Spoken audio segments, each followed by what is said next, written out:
अगर लोग आपको बोलते हैं कि आप जीनियस नहीं हो तो मेरी पहले बात सुनो। अगर आप ये मैं आपको एक चैलेंज देने वाली हूँ, अगर आप उस चैलेंज को कर लोगे तो मतलब आप जीनियस हो, और अगर आप नहीं कर सकते तो मतलब आप जीनियस नहीं हो। लेकिन जिन लोगों को कहते हैं कि आप जीनियस हो और अगर आपने चैलेंज कर लिया तो मतलब आप जीनियस हो, नहीं किया तो फिर नहीं हो। तो देखते हैं क्या आप ये चैलेंज कर सकते हैं कि नहीं।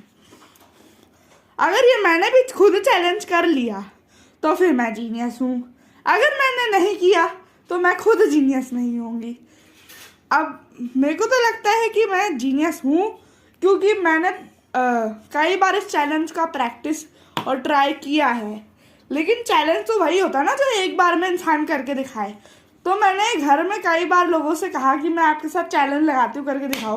मोस्टली 2% ही कोई कर पाता है इस चैलेंज को, और अगर कर भी लेता तो इतना धीरे धीरे कि आई फील लाइक थोड़ा तेज करो वरना तो आप सही कर रहे हो।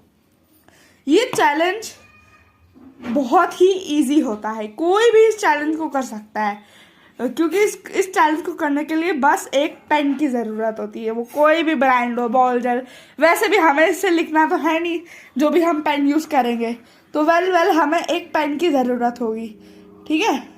तो आपका चैलेंज ये है कि आपको इस पेन को अपनी उंगलियों के बीच में ऐसे ऐसे करके दिखाना है, और वो भी बिना गिरे। पेन गिरना नहीं चाहिए। देखिए जैसे मेरा पेन ये नहीं गिर रहा है, और वो भी एकदम फास्ट, ऐसे नहीं कि ऐसे धीरे धीरे संभल के, ऐसे नहीं, एकदम फास्ट, इस तरीके से। तो फाइनली मैंने पेन छोड़ दिया। आप इसी तरीके से ये चैलेंज करिए। देखिए अब मुझसे छूट गया, पहली बारी में मैंने कर लिया, मतलब मैं जीनियस हूँ। दूसरी बार में मुझसे गिर गया क्योंकि मेरे हाथ स्लिपरी हो जाते हैं ये चीज़ करते करते। लेकिन मैंने पहली बारी में चैलेंज देके खुद को कर लिया था। लोग ऐसे करके कुछ यूं करते हैं दो उंगलियों के बीच में, I don't know that what is that, but still आप एक बार ये ट्राई करके ज़रूर देखना। मैं ऐसा नहीं कह रही, मैं एक लॉजिक से कह रही हूँ, लेकिन वो लॉजिक मैं आपको बाद में शेयर करूँगी। Okay bye.